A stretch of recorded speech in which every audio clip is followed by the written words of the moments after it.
Hey guys, what's up? Welcome back to another video. Today we are working on the 350Z.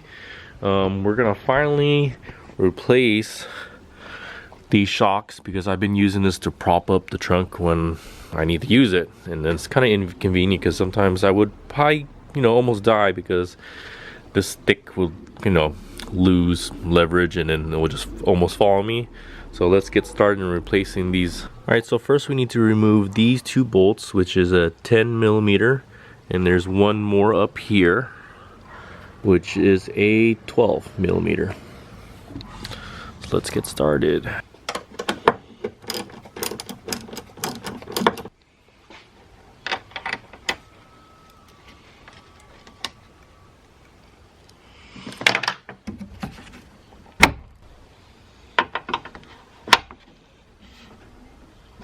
So this is the new shock I got on eBay. I think this is about like 18 bucks for both of them.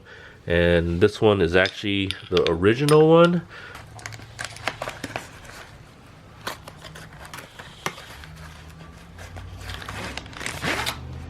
So I was a little bit worried when I opened the box because I saw that the shocks only had like ends, and I thought I had to open one of the ends to do it.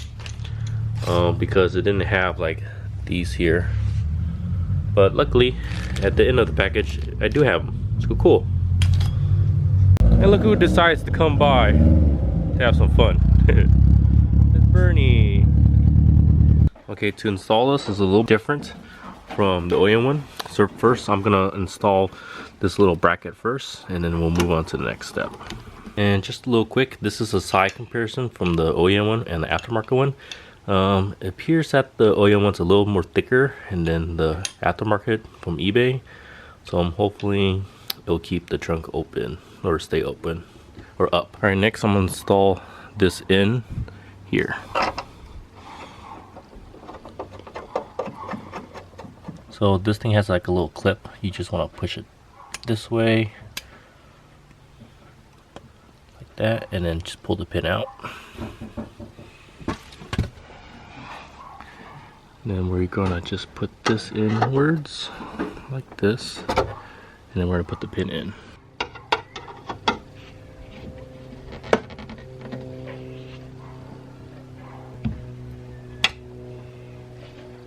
This other side has a pin too.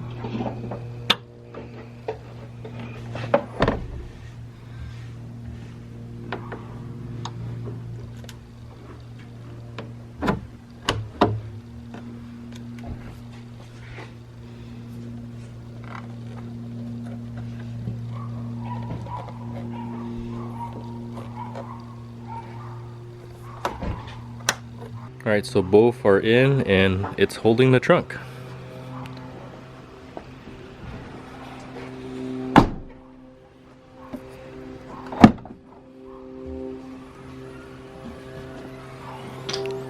Cool, now so I don't have to worry about dying every time I open the trunk. So this is a very easy install, so anybody can do it. Only takes a couple minutes. And that's how you change the shocks on the car. If you guys like the video, like, comment, subscribe. Peace out.